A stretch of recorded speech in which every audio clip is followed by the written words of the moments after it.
what's going on, Liberty fans? Welcome into another edition of the VinesPomcast. My name is Nick Kirby, and folks, it is the most wonderful, wonderful time of the year.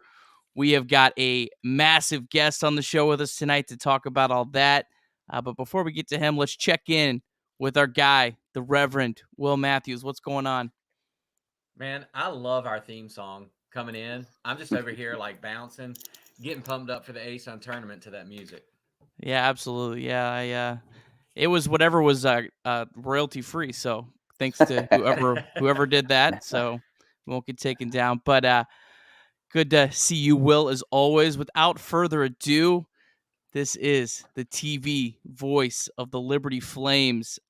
Legitimately one of the best play-by-play guys in the entire country, Matt Warner. Matt, welcome to the VinesPomcast. Hey, I'm just thrilled to be here. Naz has been shoving my face in it for weeks because he got to come on first. And so, like, he's been bragging. So I'm just glad now that he doesn't have that over me anymore. You know, I can feel like I've caught up with Naz. Well, see, here's my explanation. So Naz only does one sport. It's true. So you're doing like 50,000 sports. So I was like, let's wait for a time where he has a couple days off before. And I feel like this was the most optimal time for you. So you're right, though. This is the best time of the year. There's no better, season or stretch of time in sports in general. And typically, you also have spring training going on right now, which also adds to this time of year. We don't really have that this season, but this is it. Heading into March, postseason, it's as good as it gets. But Matt, you worked today, didn't you? You did baseball today. We did. I did. Yeah, I did baseball today. So big win today. Maybe. Yeah, noted. This is the crossover season. My wife does not love because the schedule is jam packed. But yeah, it's a blast, man. And obviously with the way all the Liberty teams are going, it makes it especially fun. Your wife doesn't start rooting against Liberty, does she? No. Mine might. She says she doesn't, but I'm not sure. Yeah. To be honest. Yeah. Since we're on the topic of other sports for just a moment, I know this is our basketball show. Matt, I'm really trying hard to get this over because I grew up a huge professional wrestling fan. I've caught on to that. There was this guy by the name of Mr. Wonderful Paul Orndorff, and there's not many people that I have ever heard with that last name. So trying to get that Mr. Wonderful for Derek Orndorff rolling because he is Mr. Wonderful right now. Well, Nick Pierce actually told that whole story on the broadcast today as well. So he's working hard. Good. Also a huge wrestling guy. He laid out an extensive story about that. So yes, I think he's on board with you. He's trying to get that nickname rolling. Good deal. You just need to get on board and get the T-shirts first before somebody else does it. You know what I mean? Yes, a sea of red will probably be right. That's the thing right now. You've got to beat them to the punch with any T-shirt ideas. Yeah. Yep. I have no idea. The VinesPom shirt. I don't know. Gonna have to get a few more viewers. We're doing pretty well, but maybe like 200% more or something like that. But we'll see. Well, very good. I have no idea what you guys are talking about with wrestling, but I'm glad. Well, if you're happy, I'm happy. So let's roll. We're gonna go through each of the games this last week. That's kind of been our thing. We've gone through every game. I know everyone just wants to talk about the ASUN tournament, so we won't belabor any of these. But let's go through each of these games. First game last week, Liberty 85-66 winners over Central Arkansas. Darius McGee, 34 points in this game. Liberty played just a fantastic second half defensively. They were on point, and coming into this game, the Flames have been struggling. So this was a really, really, encouraging sign. And winning on the road against a team that has surprised a lot of people in the ASUN. Matt, let's start with you. What was your thoughts on this game? I mean, you touched on a little bit. It was the defense, especially that stretch in the second half. Because remember, it was like a 2-point game at the half, I think is what it was. So you're thinking, oh man, here we go. We've had some problems in the second half. On the road, is this going to go that way again? And then you saw the defense show up and play well in the second half to kind of lock it down. So for me, the way this season has kind of been going down the stretch defensively, I felt like that. Okay, all right, maybe this Liberty team hasn't just actually going into that game. I was like, I think I said to somebody on our show, maybe I'm like, maybe we just scrap the whole defensive mindset thing and just crank up the tempo and just say, we'll race you to 100, like maybe we just say, let's just, we'll get back to that next year. Let's just go out and just fill it up because, they are so good offensively. But no, that was the key for me in that game, was just the way that they stepped up in the second half on the defensive end of the court. And that kind of helped them pull away down the stretch. Well, what was your thoughts on this game? Yeah, I don't know if I could really add much more to that other than, number one, it felt like I was watching the game in black and white. Wasn't that weird? But yeah, it is weird. I like it. It's different, but it is weird to watch on television. It also felt like we kind of needed a big win like that coming off of those 2 losses. And I know we're going to talk about the game last night. It felt like we needed a big win. Last night felt like we needed a close win. And it's kind of funny how that turns out like that, but good win. And I did want to ask you, Matt, because I know I went on and on about this on Twitter, but I really, really like Central Arkansas's TV broadcasters. I've watched them several times this year, but I've never consciously, I probably had it on mute a lot of times. I thought they were just really, really good. Matt, what was your thoughts on these guys? No, I did too. I at one point I told my wife, I'm like, man, I thought I was excitable. Like, these guys are into it. It was awesome. Like, they were fired up. That you could tell that they'd done their research. That's usually for like Naz and I, when we're watching games, like that's what will bother me more than anything. It's not, whatever, like talent, different, whatever, some people are better than others, but it's like, have you ever taken a look at the roster before? Or have you ever watched them before? Or do you know how to pronounce a name? Do you know how to pronounce the name? Like, yeah, those kind of things that drive you crazy. Or when it's been like, it's late in the season. It's like, you obviously must not pay attention to ASUN basketball. I remember, to point out this, I remember the ASUN tournament last year. Do you remember the broadcasters they pulled in for that? And the guys calling Lipscomb and saying, the pass into Asa Dulala. And you're like, this guy's only been an all conference player for 2 years in a row. And this is the conference tournament and you don't know it. Like, that kind of stuff is what gets me more than anything. And no, those guys were great. I really enjoyed listening to them. And I think if I was doing a power ranking of broadcasters, they're probably right at the top. Yeah, absolutely. Yeah, and I'm with you. Research always trumps, talent for me. I mean, I can live with the guy who's struggling if I can tell he really, put a lot of effort into it, because that's what I want. I want information. I want to, I want someone broadcasting the game that knows what they're doing. And obviously, you and Naz are the goats of the ASUN in that. I think when you just enjoy it, when you just enjoy the game, you naturally want to dig into it. You know what I mean? And so, you can't keep Naz out of the gym. He's there. He beats everybody there. He's ready to go. So, yeah, I think when you have fun with it, you want to make sure you do it the right way. And, I've even had people be like, boy, you got kind of excited there when the other team made a big shot or whatever. I'm like, well, I mean, yeah, this is a great game. Like, I don't think neither Naz or I want to be just over the top homers. We are just enjoying the game of basketball and what we're seeing. And sometimes if that happens to be a Dunmartin 3, dagger 3 or something, well, I mean, that it's still an exciting game and you still got to kind of approach it that way. Yeah. Speaking of Dunmartin, yeah, unfortunately, I love this game. I thought this game was a lot of fun. I enjoyed it. This is the kind of basketball I want to watch. Yeah, it didn't come out the way we wanted to. But Tavion Dunmartin set the FGCU program record, 43 points, 12 of 13 from the free throw line. That's where I think the game was won for them, was his ability to get to the free throw line. I don't necessarily think Liberty was making a lot of bad fouls. I think he did a really great job. I want to start with Will on this, because I know Will has a little bit different of a take than me. I had zero issue, other than maybe a report of a certain word that he said to the bench. Don't really love that. I'm not going to condone that. I have no problem whatsoever. You have your career night. You celebrate. You run around. You tease a little bit. I'm all about it. But Will, I think you have a little bit different of a take. So I'll let you. What was your thoughts on Mr. Dunmartin? No, I don't have a different take. I think, yeah, after you have a game like that, it's just different because we're used to seeing Darius McGee, who can do the exact same things, if not better, and he doesn't do all the things that Dunn Martin was doing. So I think we're just used to seeing that. But I'm all good with a heel coming in and making a little noise on the opponent's home court. And it was probably, in my opinion, the best game of the year. And um, you know, Matt, we're not just blowing smoke because you're here, but watching this game uh just reminded me of how you guys are you guys are the best broadcast team. It's two different things. Number one, we have great production.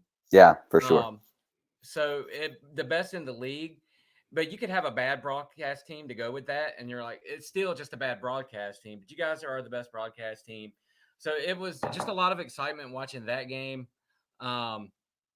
Yeah, and it was probably the best game of the season, I think. Yeah, it was. Go ahead. Oh, sorry. It felt like a very high level basketball game. Matt, Yeah. Is that what you felt? Yeah, I think I even said to Naz at one point, this feels like a conference tournament game. Like it kind of had that kind of feel to it. And I'm with you in part in the way that he reacted to that, because I've always been kind of the mindset that, hey, you don't like it, then it's your job to stop it. You know what I mean? Like, you don't want him doing this, then don't let him score. The only thing where I'll say I don't love is, like, I guess he was like staring down Coach McKay and some stuff kind of directed towards him. And to me, I'm like, what?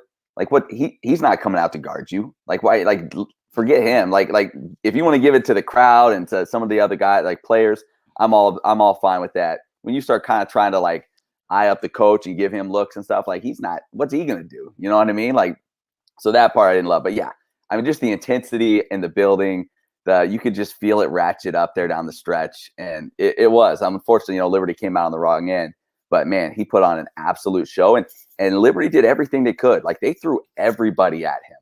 You had Darius down the stretch. You put on him, and he did a decent job on a couple of possessions. Warfield, they've even put Robinson to get a bigger body on him. Like, they tried everything on him, and it's just one of those nights. Sometimes this great offense beats great defense sometimes, and on this night it definitely did, because when he's shooting beyond the arc that way, we've seen those games. He's had games this year where he's shot them out of it.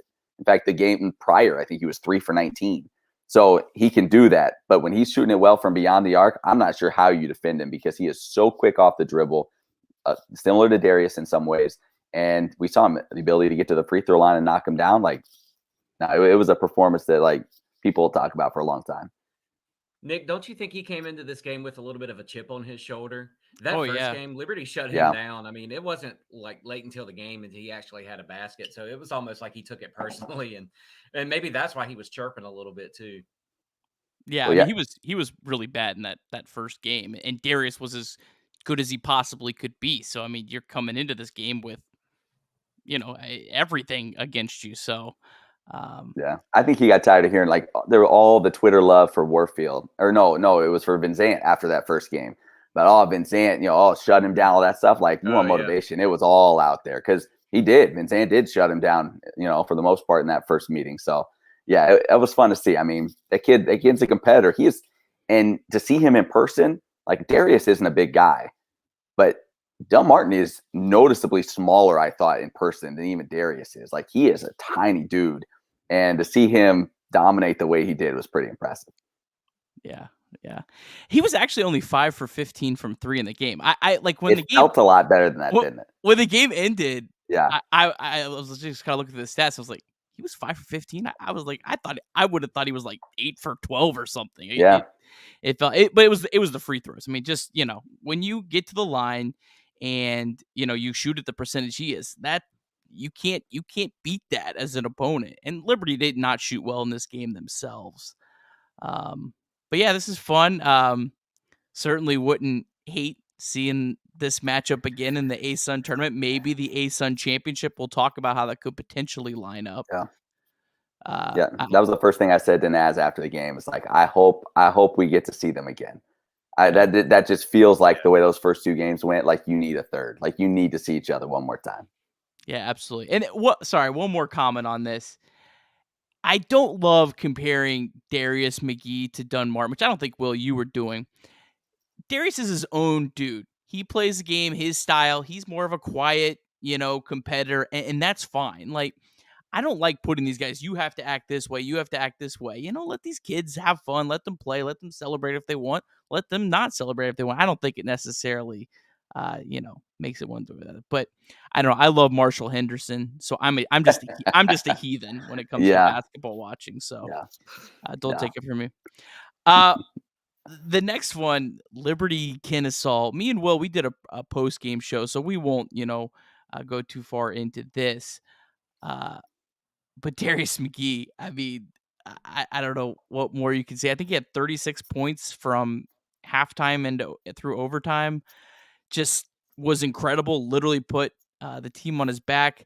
There was like a billion free throw shot in this game. I don't know what was going on with this, like 70 something free throws. Matt, what was this game like? It had pretty good flow until I felt like it was maybe 4 or 5 minutes into the second half. It felt like the way it was called completely changed. And we kind of talked about it a little bit, but man, they tightened up just the amount of whistles that you saw in the second half of this game. I felt like took it out of its flow a little bit. Obviously, it hurt Kennesaw. They had guys in foul trouble. But I did think it kind of broke up the flow a little bit of this game and got teams out of it a little bit and had guys even guessing like, how can I defend? There were a few calls. There was the one, I'm trying to remember if it was Burden maybe, that he took a handoff and tried to turn the corner and just slipped and fell, and Van Zant happened to be in the area and they whistled Van Zant for the foul. And there was just a lot of that kind of stuff that there was just a lot of touch stuff. And so I felt like that took these teams out of kind of their game just a little bit. Now, obviously, if it gets into a free throw shooting contest, Kennesaw is the worst in the conference from the free throw line, and Liberty, shot it really well. So, that played to Liberty's advantage. But yeah, just the officiating. I think for me, that was the worst officiated game I feel like I've seen this year.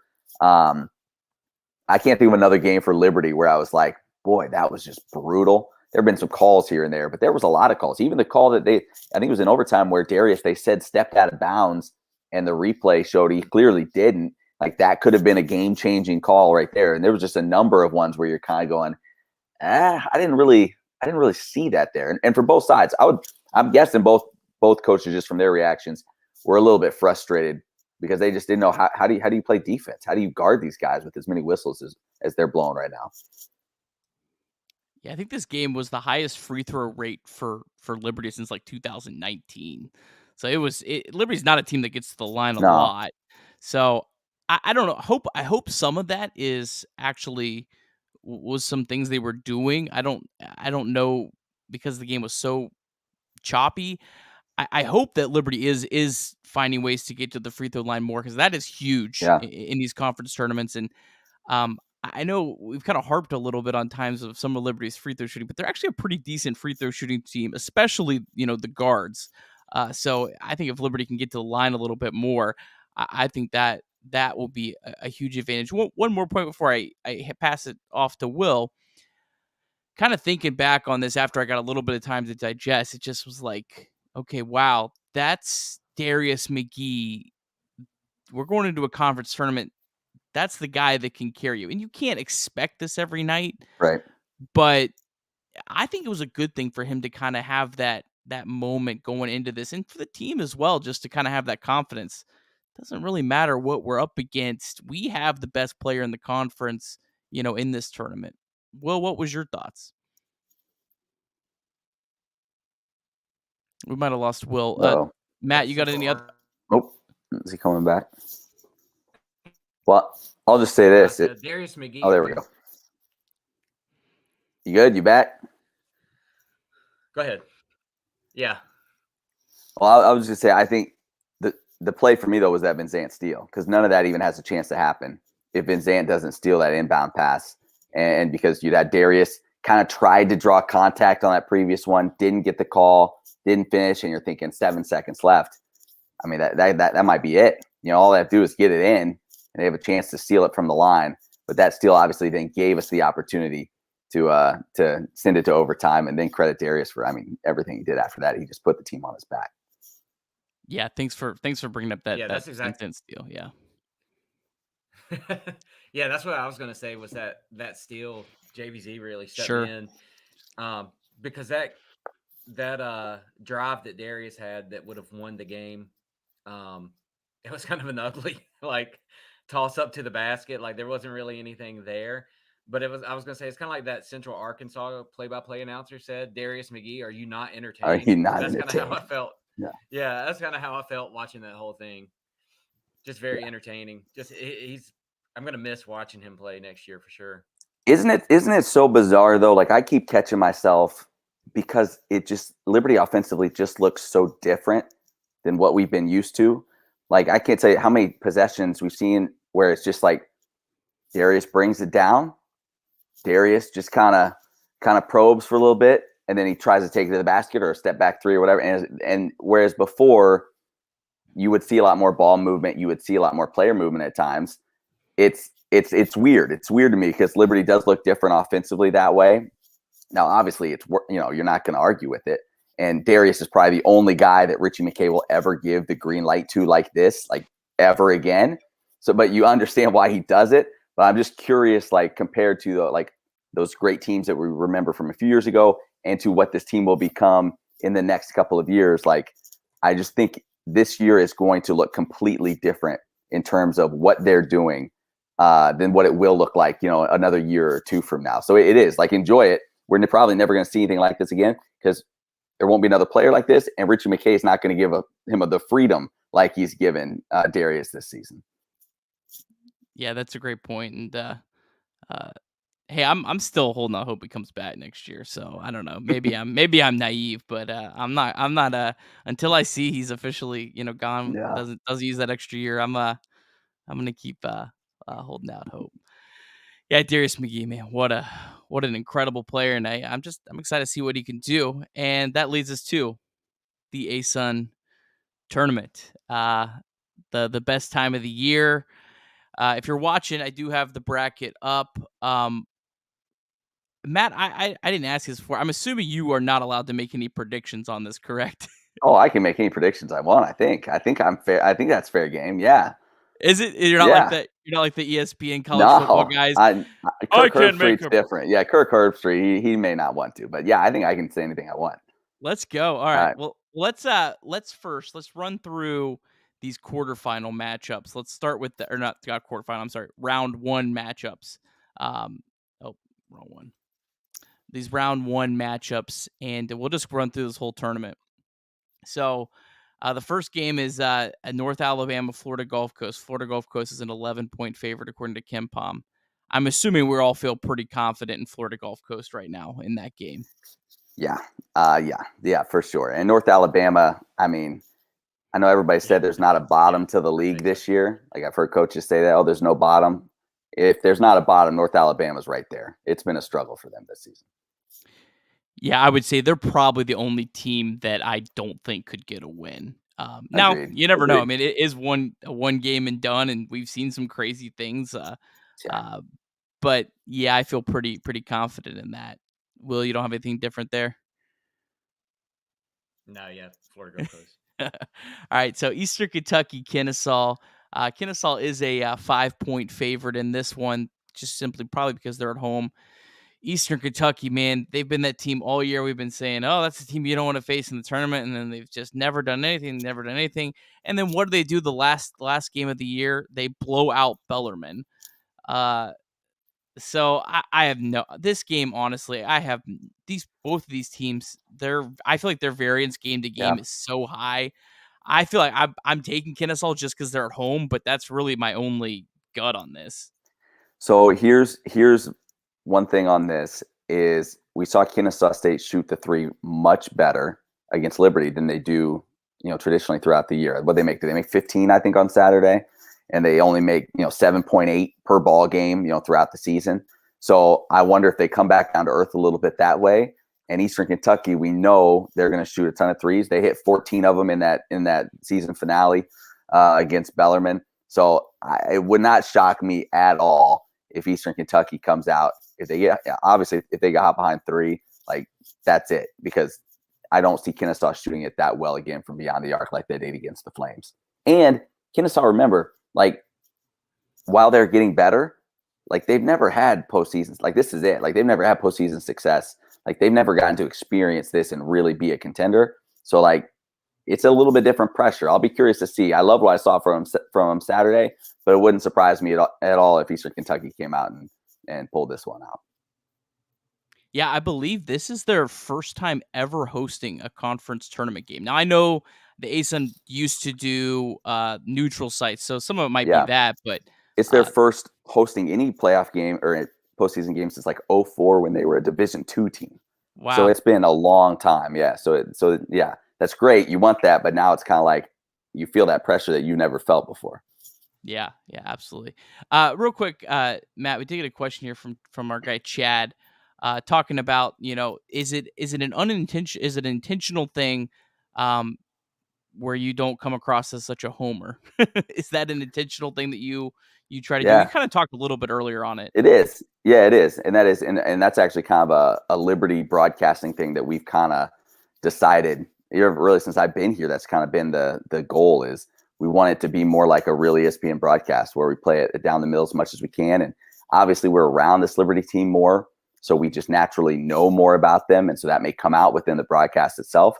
But whether it's basketball, football, whatever, we want it to be as down the middle, as we can. And for instance, last year on the football side with COVID, we ended up last minute, they put us on ESPN2, they put us on ESPNU, and they were all like, no, the ESPN people are like, no, you can't be like, show favoritism. We're like, oh, we're really not going to do it any different than we normally do because we do try to play it as much down the middle as we can.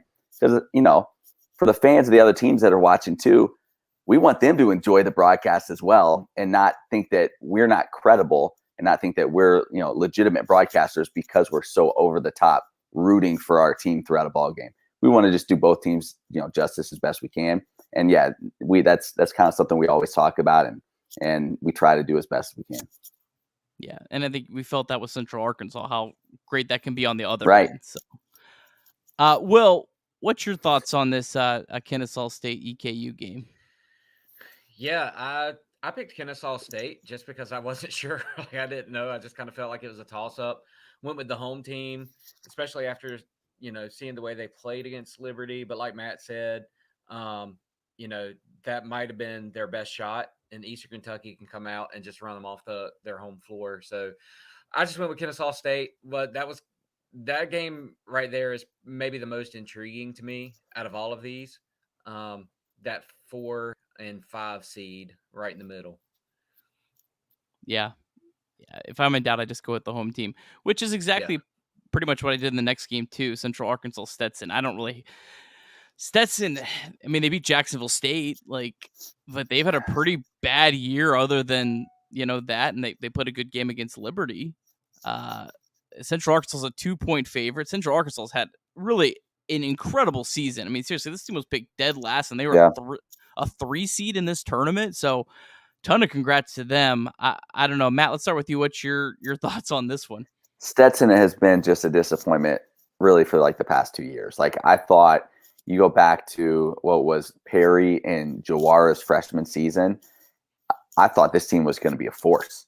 I thought they were going to be great. Now, obviously, Perry's not, he's ineligible or whatever. I even told that to Donnie Jones when I talked to him before their game here. I said, I thought Jawara would be a player of the year candidate by now. What happened? And he said it's been a number of things, injuries and things like that. But yeah, they just never quite play as well as I think they will, except when they played us and they kind of went off a little bit. But yeah, I'll take Central Arkansas at home. I don't see Stetson being the kind of team with the type of toughness to go on the road and get a postseason win. I think Central Arkansas will take it. Yeah, very cool. And yeah, I'm excited for that. Definitely excited to get to watch our favorite broadcasters other than Liberty get to call a home game. So I'm glad they got a home game for sure. And then I think the best game of the night, and it's cool because it's actually at 8:00. So if you're watching some of these, hopefully get to watch one by itself. I hate that they don't do this more staggered. I won't get into that. I'm totally with you on that, by the way. Why? There's no reason not to. Yeah, I think you draw it out. You get because you're at home sites. Are you telling me FGCU, if you wanted them to start at 6, they wouldn't still fill it up? Of course they would. They have all week. You have all these like multiple days, what would it be, like 3 days to kind of promote it and stuff like that, with it being a little bit earlier time, of course they'd still fill it up. Like, stagger it out a little bit so that you can try to watch all of them. I'm with you. Yeah, and you got two of these teams are in the central time zone too. So I just 45 minutes. You could probably watch at least a half of each game. Like, do they not like want some of these? I don't know. Maybe we're the only people that watch other ASUN games That out could there. be. Yeah, that really could be. Yeah.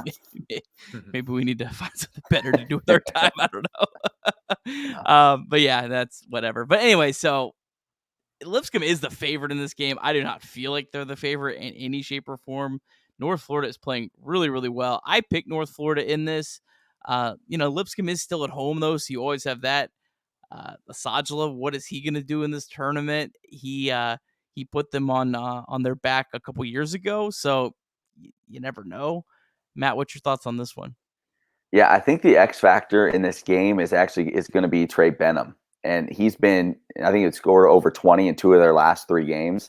And so he's that kind of 3-point threat that they've been looking for. And so I think he's going to be the X factor in this one. But yeah, something about North Florida. What is the deal? It's like they lose players and they get better. And I saw Hendrickson came back for their last game. I think Placer's still out. And I think I saw some video of him with a brace on his wrist or something. So I'd assume he's still out. But yeah, something about North Florida. They seem to be getting better at this stage of the year. And honestly, again, you're in a 1-bid league like this. Like, none of the stuff really mattered that took place in the regular season. And Naz was talking about this on the broadcast, where it's like they get hot these last 4 or 5 games and play their best ball of the year. Like, that's all that matters, that they're playing well right now. And it doesn't matter that they had a disappointing season overall. So yeah, I'm taking North Florida. I think they're gonna go in there and get it done. Lipscomb, again, they I just don't think they have the talent, the depth. Asajla is obviously very dangerous, but unless Trey Benham has another big game, I think North Florida is going to go in and get it. Yeah, Will, what about you? Did we lose him again? I'll do one more point on North Florida. I mean, I think Hicklin, man, he is just a really impressive player. And Lipscomb, I mean, they're fortunate. I mean, North Florida does have a better record than they do, and they're getting to host because of the division. So, yeah. And they're definitely very fortunate there. I'm sorry, I moved back. Let's kind of look through the semifinals here. I guess it's me and you, Matt, for a minute here. So we'll start with the top. We got Jacksonville. I'm taking Central Arkansas. I don't think Jacksonville is going to have any problem with either one of these teams. They are an interesting team because they do have a first-year head coach. Yeah. And, coaching in these tournament games, I mean, I definitely think that's where experience really, really is a big key. So that's kind of interesting. And they didn't play in the tournament last year. So I know they have a lot of transfers that have played in some other conference tournaments, but they definitely don't have any players that have played in probably most of them haven't played in a couple years if they have. So, I mean, do you feel pretty confident that Jacksonville's going to get to the semifinals? Or, I mean, could you see maybe them slipping up to one of these two teams? I don't see it to those teams, and I think a lot of it is just because of the defense that Jacksonville plays. Like, that's one of the things. Even if there's that kind of uneasiness on the offensive end because they're in a situation they haven't maybe been in before, I think the defense is going to be what carries them. And against either of those teams, I think the defense will be good enough to lock them up and to carry them to a win. Yeah, I think they cruise pretty easily, actually. Yeah, I agree. And then Jacksonville State, this is either one of these teams, or Kennesaw or Eastern Kentucky, is not a comfortable quarterfinal matchup. I mean, Liberty's played both of those teams and played them close and just felt like an uncomfortable game. I don't think that they would lose, but Jacksonville State has been a very inconsistent team this year. Man, they have looked dominant times, but they lost to Central Arkansas. Who else did they lose to? North Florida. Yeah. I mean, they've lost to Lipscomb got them too, didn't they? Stetson. That's right. Stetson did. Yeah. They lost to a 6 and a 5 seed in this tournament, and then the team that has the worst computer ranking. So yeah, the team that we saw in Lynchburg, I left there being like, who's going to beat this kid? Who's going to beat this team? And then they just kind of fell apart for a stretch after they beat us. But I'll say this, like, if you give me a choice, do I want the winner of Eastern Kentucky or Kennesaw, like to have to face them, or the winner of Lipscomb, North Florida? I'll take Liberty's spot every time. I think Liberty is has a much better potential matchup than Jacksonville State does. So I think Jacksonville State has the number 1 overall seed or whatever, but like I don't want to face either of those teams. Yeah. Especially you think about Eastern Kentucky, we said they can get hot from beyond 3. But what if Kennesaw State wins that game? You have this young group that now suddenly thinks, we can do this. Like now they have a game under their belt, and now they're playing free, and there's not that whole like, oh, we've never been in this situation, we've never hosted all this stuff. Like then they're feeling it, and they're young and they're confident, and they go in with nothing to lose. Like I wouldn't want to play either of those teams in the second round. And I think that could actually be a really, whichever one of those two they get, I think could be a really, really fun matchup. Yeah, if I'm Jacksonville State, I'd much rather play either one of those teams, having them not played a game already and been comfortable, because they're both in that exact same boat where, you see it, but they feel like they might need that confidence boost, and winning that first game is going to be a huge confidence boost in a toss-up game. So, the other thing about Harper is he has a lot of experience. He's probably I don't know. I guess Bellarmine, has some, but some of that's Division II. But I mean, Harper, he's coached in the NCAA tournament. Last year, they lost to a really good Belmont team, and I think it was the OVC semifinals. They played them it was a really good Belmont team. I think they lost by like 3 points. So he has a lot of experience. So does his team. And his team is not necessarily there as much, maybe some, but like they have a lot of experience from other schools, from being in other places, some big game experience as well. So yeah, they're a veteran squad. I mean, there's not going to be, you wouldn't think there'd be a lot of nerves as far as that kind of thing goes, because they're a veteran bunch that's been around. Yeah, absolutely. Will, welcome back to the program. My bad, guys. It's okay. It's okay. Having some issues. We got to get them worked out now before the tournament this week. So we're good. We're good. Will, we have both Jacksonville and Jacksonville State moving on. We thought Jacksonville State were maybe a little more nervous on than not nervous. We hope they lose, but we think Jacksonville State might have a tougher quarterfinal matchup than Jacksonville. You got any thoughts on that?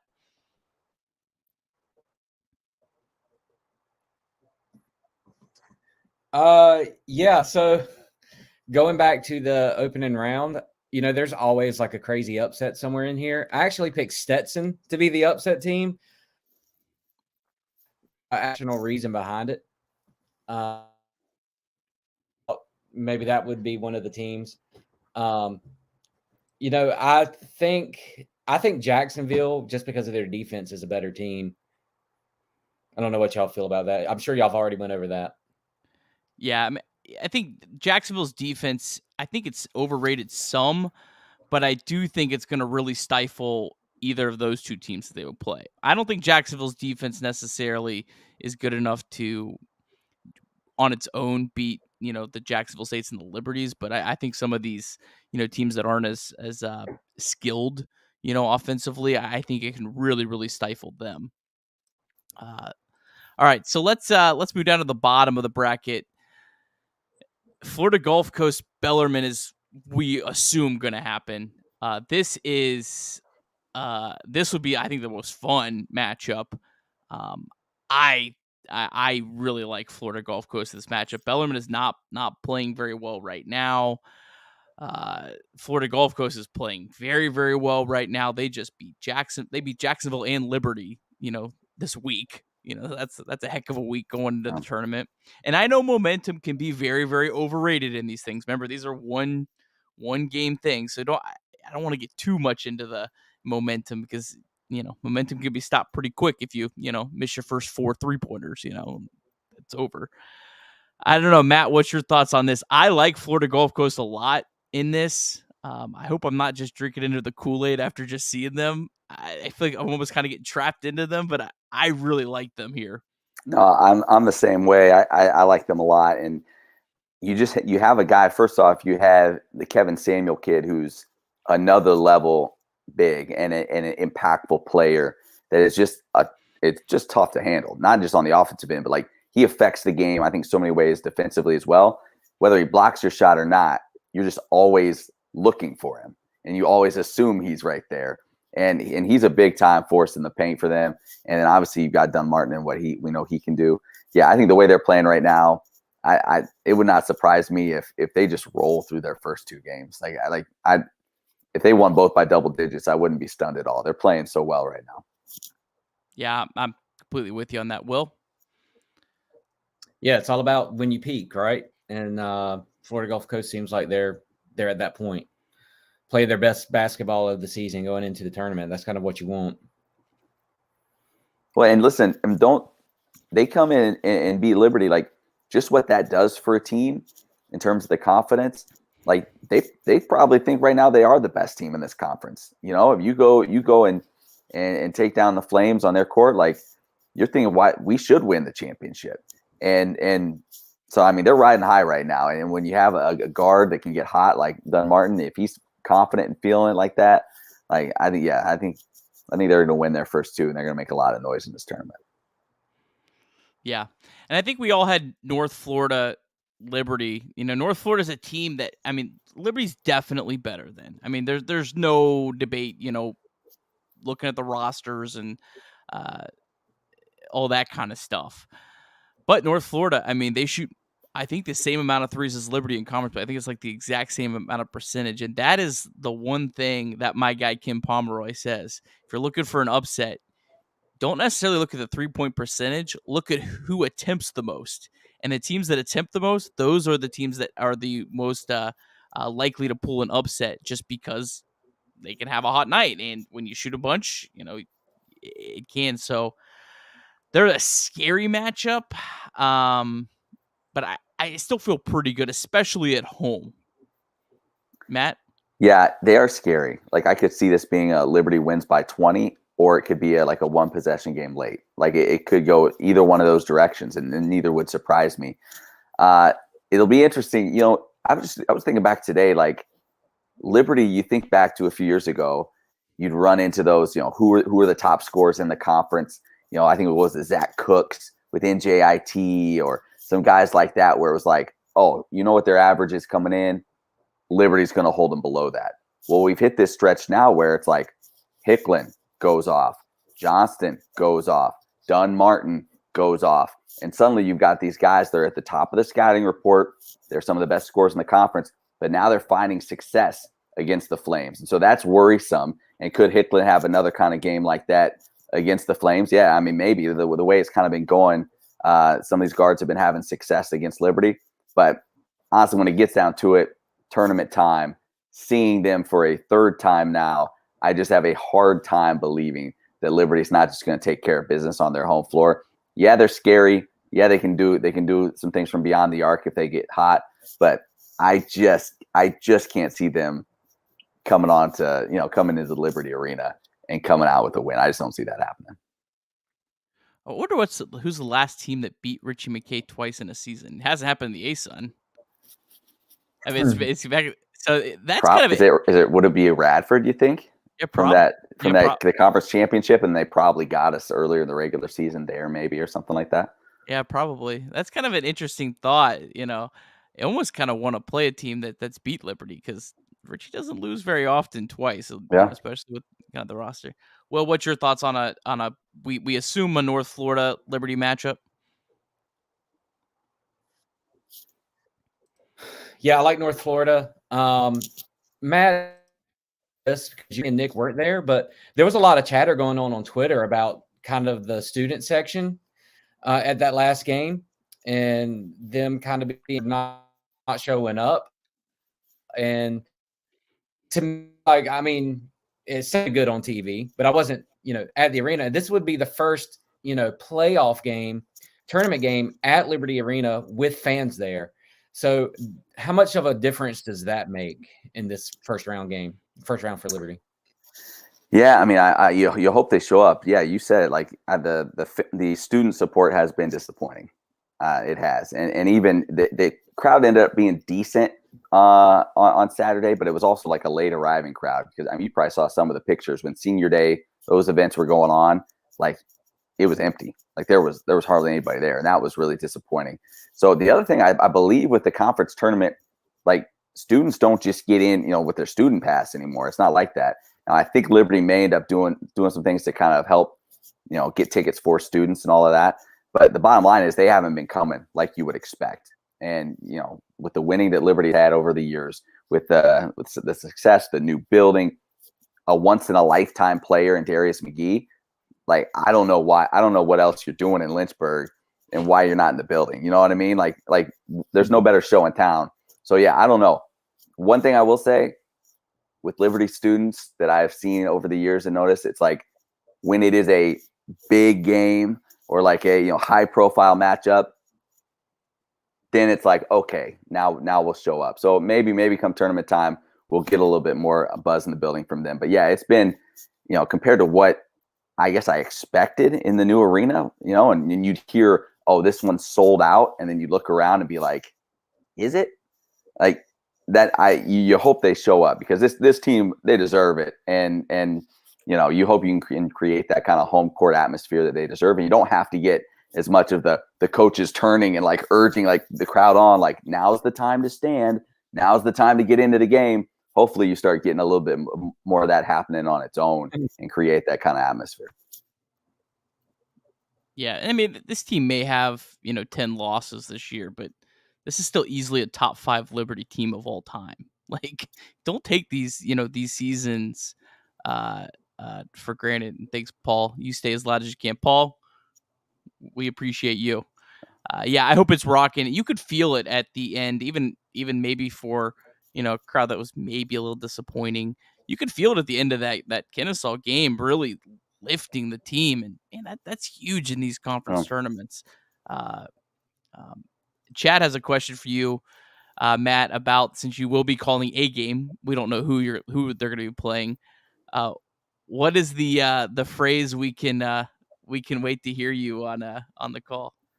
The phrase, like what do you want? Like a catchphrase or something? Is that what you're looking for? Yeah, you've tweeted out like I'm gonna work this into the broadcast. That was in response to the yeah, that was those guys that Are You Not Entertained? So I was like, what are some other good Gladiator lines? And yeah, what was the one? It's like, what we do in life echoes throughout eternity, I think was the one I tweeted out. Yeah, maybe I'll save that one for just the right moment.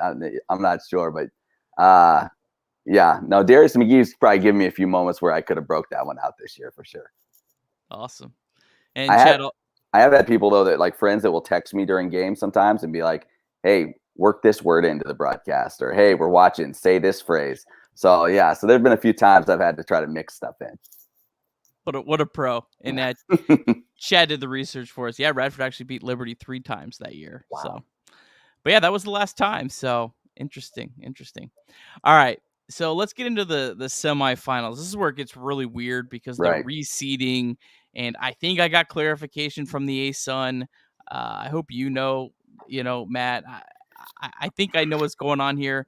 So I think if it's the top 4 seeds, it's Liberty Bellarmine, and it's not because of where they're lined up on the bracket. It is because Bellarmine beat Jacksonville head to head. So Bellarmine is the better team, and so that's why they would play Liberty. But if it's Florida Gulf Coast, for example, and the other 3 advance, Florida Gulf Coast would play Jacksonville State and Liberty would play Jacksonville. So it's one of these things we're not going to know till after the games end on Thursday night where everyone's going and what's what. But so let's assume Matt, are you taking Florida Gulf Coast to the semifinals? I am. Me and Will both did. So we're just gonna, I guess we'll assume that. So call your shot. Your shot. We'll have Florida Gulf Coast, Jacksonville State. Let's not go too far into this because these are games that may or may not happen. Me and Will both have Florida Gulf Coast beating Jacksonville State to the championship. Wow. What do you think, Matt? I mean, I think that's very possible. I think that would be a fantastic game. I would love to see that with those guards of Jacksonville State and Dunn Martin going at it. And then you think about those 2 bigs that you have in that one too. two former Power 5 bigs that are both just like massive. That would be an incredible matchup. I think I would probably lean as good as FGCU's playing. If Jacksonville State gets that first one out of the way, I think I would probably lean towards them getting the win on their home floor. But man, that might be the game of the tournament between those two teams. I would really like to see that matchup. Yeah, I almost think Jacksonville State, it could be more possible they lose their first game than their second. Just, new conference, all that kind of weird stuff. It's also going to be an interesting thing, assuming Florida Gulf Coast wins. Interesting thing for Liberty. What does Liberty root for in Florida Gulf Coast Bellarmine? Because if Bellarmine wins, you play Bellarmine. I think we all feel like Bellarmine would be a better matchup than Jacksonville. But do we think Florida Gulf Coast has a better chance of knocking off Jacksonville State? So it's kind of a weird thing. I think I'd almost rather face Bellarmine. I'd rather just keep advancing and not worry about the championship, because you don't want to worry about games that aren't, you don't know yet. But it's kind of a weird thing. I think I'd rather have Bellarmine in the semifinals. Yeah, I'm with you.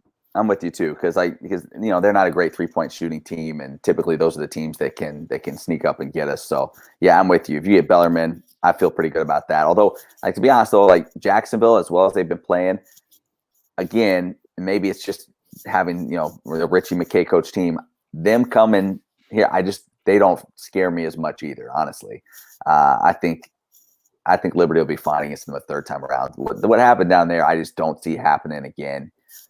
That was a weird ball game. I don't see that happening here back in Lynchburg. Now, I don't know that it'd be as much of a beatdown as we saw when Jacksonville came here the first time, but I just have a hard time thinking that they're ready to take that kind of step in the postseason. I think Liberty be just fine with either of those matchups.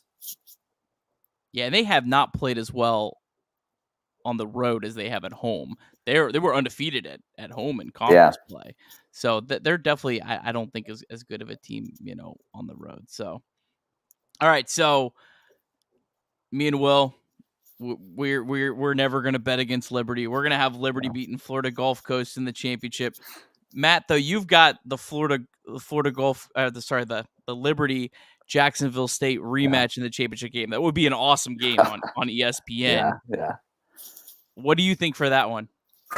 I mean, what do you think the line would be, first of all, on that? Do you think it'd be like Jacksonville State by like 2 or 3, something like? Do you think it'd be something in that range? What do you think it would be? Although Liberty's the favorite, though, right? So Liberty's the favorite right now. So what do you think it would be on their floor? I think Liberty would be like a 1-point favorite. I actually got the odds. Liberty's the favorite in the tournament. Yeah. So I don't know how they would be the favorite in the tournament and not be favored in that game. I would say it's probably like 1.5, something really, really slim. It'd be almost a pick 'em game. Yeah, I mean, it's a game that, I don't know. I was talking to somebody today, and I said I feel like this is the toughest road Liberty has had in of the, if you want to call this the 4th year here in ASUN. Not just because of how much better the league has gotten to, but I think just some of the things that we've seen from Liberty the last couple of weeks that have you a little bit concerned, especially on the defensive end. That worries me a little bit. So, I mean, man, I guess I pick with my heart a little bit and think that Liberty can pull it out, but I just don't think it's going to be nearly as easy as what we've seen, because there's so much riding on Darius. And as electric as he is and as great as he is, like in the past, you knew if Holmesley wasn't getting it done, Scotty James might go for 18 and 8. Or you might get one of those other guys to some, like, it's so critical that Darius gets like 25 or more. You feel like he's got to do it, and that's a lot to keep putting on one guy night after night after night, especially in a tournament situation like that. So, I mean, I'll take Liberty, but man, it is gonna be a tough matchup if we run into them again. Yeah. The ASUN, this is definitely, obviously the first year you had Lipscomb, who was a really, really, really good team, but those two teams were so far above everyone else. It wasn't even close. And then 2020 Liberty was just so far ahead of everyone.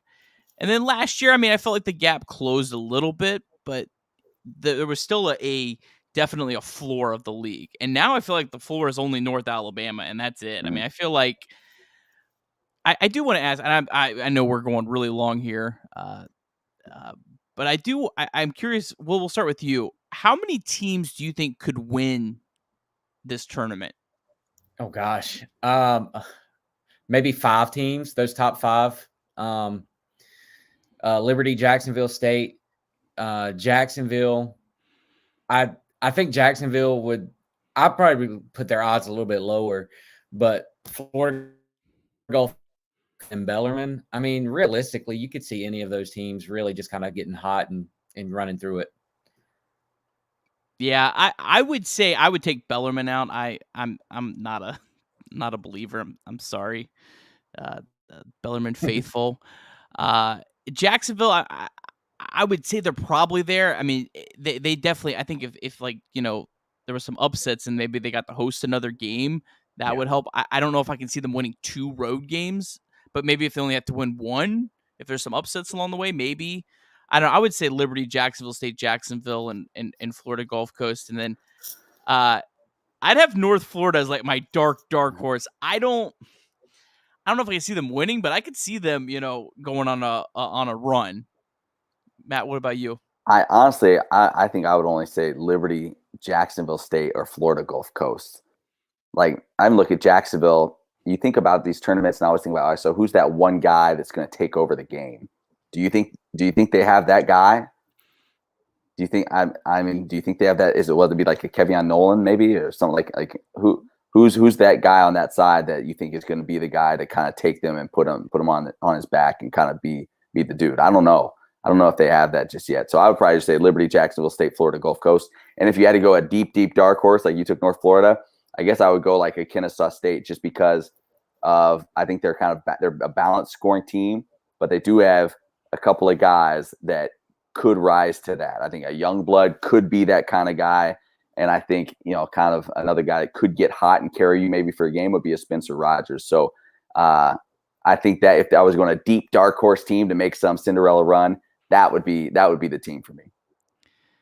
Yeah, I think I could see like some of these teams making a run maybe to the championship game. The problem is if this was a neutral floor, I think it'd be much more wide open. It's just, how many of these teams can you see winning like 3 road games? That's a lot. Like North Florida would have to win 4 road games unless something really crazy happened. I mean, win 4 straight road games, man, you really earned a bid if you do that. You pull that off. Yeah. Well, right, that's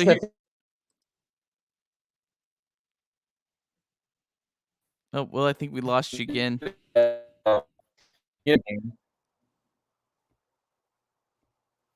Hello.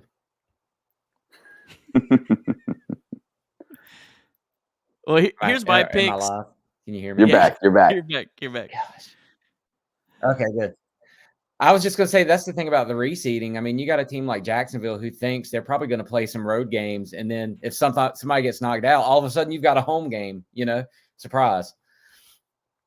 Yeah. So there's mine and Will's picks. Here's the standings, and we're not gonna we've really gone through that, but there's the standings if you were wanting to know that. Here's the net and Ken Palm rankings. I'm really shocked that Central Arkansas is still in the bottom as well as they've played. The conference only looks a little bit better for them. One thing I did want to touch on here is this is an interesting kind of way of looking at it. This is the Bart Torvik February only ranking. So Jacksonville is the best, does have the best rankings in February. Florida Gulf Coast is second, which we feel that. Liberty third, and Jacksonville State's actually fourth, and then North Florida's fifth. So kind of what we're feeling does it match up with Torvik and their February only rankings. Like, just kind of interesting. Any other thoughts, Matt, on kind of the way teams are playing here in February? I mean, just looking at that, it is very similar to what we all just felt. You know what I mean? Just the way North Florida has come on, even Kennesaw State being up there in the top half as well. So that makes me feel better about my picks, except maybe Eastern Kentucky down there at the bottom. But you never know with them on a night-to-night basis. But that matches up very much with the eye test and what we've seen from these teams down the stretch. Yeah, and then nationally, Jacksonville State's 91st in February, and then everyone else is pretty far. They have a pretty big gap. So I don't know. Maybe we're not giving them enough credit. I don't know. Florida Gulf Coast Liberty are almost identical, 142, 145, and the Jacksonville State's 170. So they earned the bid, but yeah, I don't know. I just can't shake what I saw. You know what I mean? I know I've seen Jacksonville State drop some bad games since then, but what I saw, in front of me that night, I'm just like, if that's this team, they are a real problem. And they may never be that team again. That may have been the one night where it was all firing for them. But man, like that was as impressive a performance as I've seen since Liberty lost that game to Lipscomb back in the first year of the ASUN. Like it was that impressive. Yeah, and I wonder too. I mean, they lost that game to Central Arkansas by 10 and North Florida by 12. I just wonder if those margins maybe, they just had two really bad nights and it's kind of, fluked a little bit. I don't know. But yeah. Let's real quick look through the points per game and the KenPom offensive ratings leader. I did want to touch on we've already talked about Darius, as much as you can. There's not much more you could say. I definitely want to talk about Kyle Rode though. My goodness, he has just been incredible here down the stretch, and I really feel maybe kind of giving, maybe not necessarily that second score, but maybe that second playmaker. And I think his play is super key here in this tournament. What do you think, Matt? For sure. Yeah, absolutely. And he's been incredible in conference play. I think his points per game have doubled in conference play. He's been super efficient. We've seen what he's done with the assist numbers. And yeah, I think as great as Darius has been, I think Liberty is at its best if Kyle Rode is kind of facilitating and the offense is going through him in a lot of ways. I think he's incredibly dangerous. And yeah, his growth this season, as we always knew he could be a playmaker and he was a good passer, but his kind of willingness to look for his shot a little bit more, I think, come ASUN play has been what allows this team to maybe raise its ceiling a little bit. Because early in the year, I felt like, yeah, you heard he does all the little things. He does, yeah, but like they still needed that secondary score. They still needed somebody else, on any given night to kind of help Darius carry the load. And he's been that. I mean, he's been a lot better, I think, offensively in conference play than I expected him to be after maybe the way he shot it or just the unwillingness at times to shoot it in non-con play. Matt, is there one other player that you think is maybe obviously Liberty's going to need multiple guys to play well, but is there one other maybe key player that you kind of see coming into this tournament?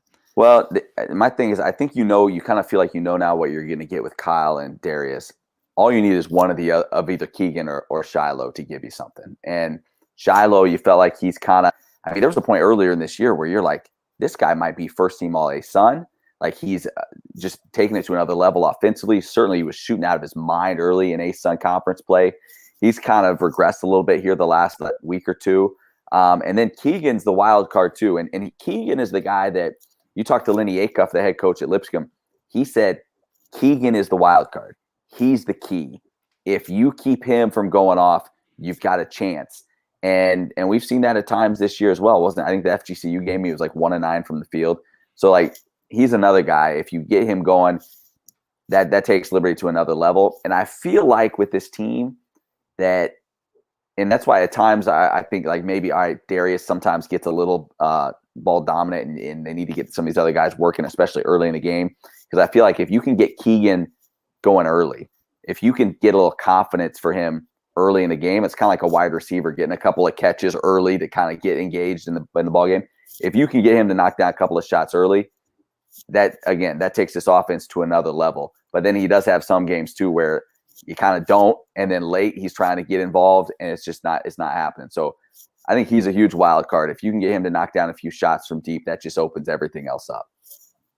Yeah, I'm with you on that. I definitely think Darius is going to score. Like, you're not going to shut him down, but if you could shut down the other guys and make Darius shoot a lot and make him shoot a lot of tough contested shots, that's I think probably the best path to beat Liberty. But Keegan and Shiloh are getting good open looks.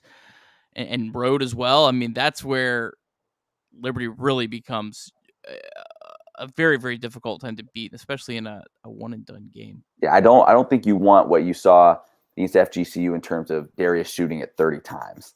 I don't think you want that. But hopefully you're going to get better shooting it, from a Keegan, from a Shiloh, so that he doesn't feel like he has to shoot it 30 times. Because then the offense, I think, just flows a lot better.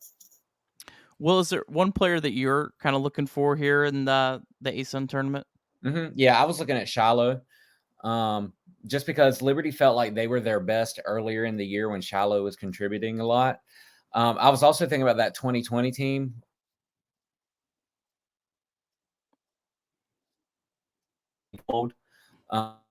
Just not having a great offense, and his defense was always there. But then in that tournament championship game, I think he hit like a three. I don't know how many threes he hit, but he has a really good game. And I was thinking, Van Zant, his defense is really good, and Liberty needs that because their defense is always going to keep them in a game. But he's not that scoring threat, so you have to have. It's almost like you have to have two people to replace what Cuffey did on this team.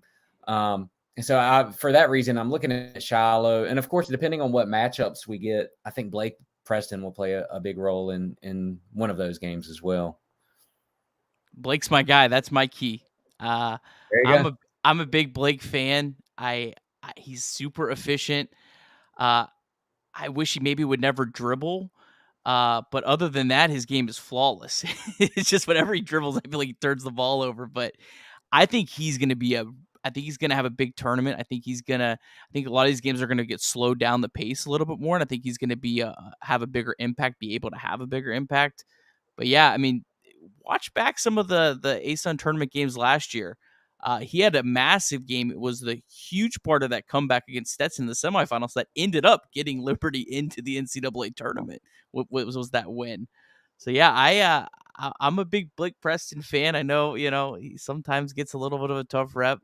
I definitely's got to do a little bit better with some of the turnovers, but he's a great rebounder, and you get him around the rim. No one else on this team can finish like him around the rim. So he's the guy I'm watching here. Let's move on here real quick. This is the official KenPom Player of the Year. Darius McGee's the Player of the Year. If not, we're all going to riot, right? Yeah. Matt, is there anyone else? I'll go to the next slide as well here in a second. I have the top 20. Is there anyone else that anyone think that should be on the top 5 for first team that maybe is not there? I'm trying to think right now. Yeah, there we go. I'll see if this.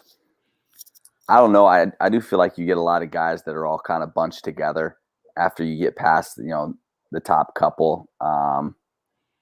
No, I don't have a huge problem, I guess, with any of those guys that were on there.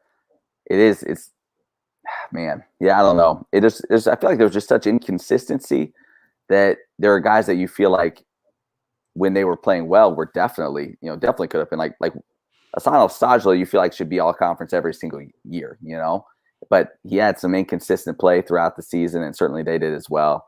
So I don't have a huge problem, I guess, with that list that you showed. Although did that have, I guess I'm just thinking too lately, as well as Hicklin played, but I'd have to go back and dig in a little bit more to what he was throughout the entire year. But yeah, I don't have a huge problem with that list. Yeah, I'm interested to see. Liberty's not, I don't think, going to get 2 first teamers. I'm interested to see if Kyle Rode makes those. I think he definitely should. I think he should, get on there. I'm also interested about Shiloh as well. I think those are the 2 guys that probably have the best chance. But it'll be it'll be interesting to see. Final thoughts before we get out of here. I'll start with my final thought as we go in. I think my biggest key for Liberty is, I don't even think it's the defense. I think it's the turnovers.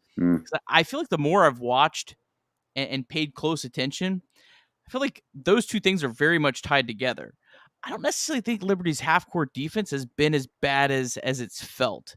I feel like if you fix the turnovers, the defense isn't that big of an issue, because a lot of these are fast break points. You're not getting the defense set. So I think the biggest key throughout the whole tournament is just don't throw the ball around. I mean, they're going to turn the ball over some, but you saw that second half against Kennesaw when they stopped turning the ball over. Kennesaw couldn't stop them. Yeah, no, that's a great point. It's the empty possessions that kill you because they are so good offensively. It's because it's not even typically leading to like turnovers that lead to run out scores. Like even against Kennesaw in that first half, it wasn't there weren't a lot of points off of those turnovers. It was just the empty possessions that were killing Liberty. And so yeah, that's definitely key. And then yeah, for me, it's just like, again, you just need somebody else to get you 15. If somebody else can get you 15, you know what Darius is going to do. I think Liberty will be all right. And the best thing that can happen for this team is the fact that they played well enough to get a couple extra days off, because the grind that they were in here the last week and a half or so, like 4 games in 8 days, which makes what Darius did in the season finale all the more impressive. I don't know how he had the legs to do what he did, but just this little bit of extra time where they can rest, they can kind of just refocus, because they've been scrambling, just trying to practice and trying to get everything in. Like I know they've been like taking days off of practice just to try to get their body back a little bit.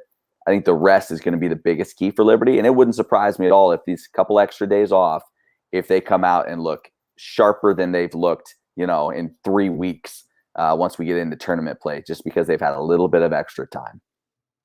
Yeah, that's a great point. And, sometimes you worry about like the rest, having some extra days off if you're not.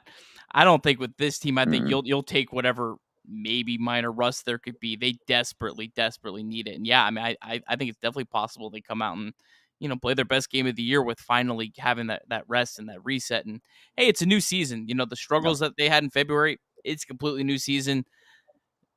That's what makes this time of the year great and completely painful as well. It's one game and that's it. So, Will, what's your final thoughts here?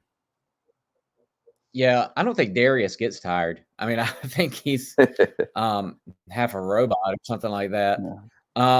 Yeah, the thing that's frustrating about the turnovers is how they occur. Liberty has the most frustrating turnovers where they just throw a ball straight to the other team. It's not like a lot of diving for a loose ball or anything like that. Those kind of turnovers. I'm going to just go with something that just kind of to be different for different sake, and that's the free throws. I don't know what the percentage is. I don't have that in front of me, but it seems like that we could probably do better. And I think we're going to be in for some close games no matter who we play. So I'm just going to say that there's going to be a difference at the free throw line that Liberty needs to do well there. Liberty's first in the ASUN in free throw percentage. But I love you, Will. They need to keep that up. Need to keep it up.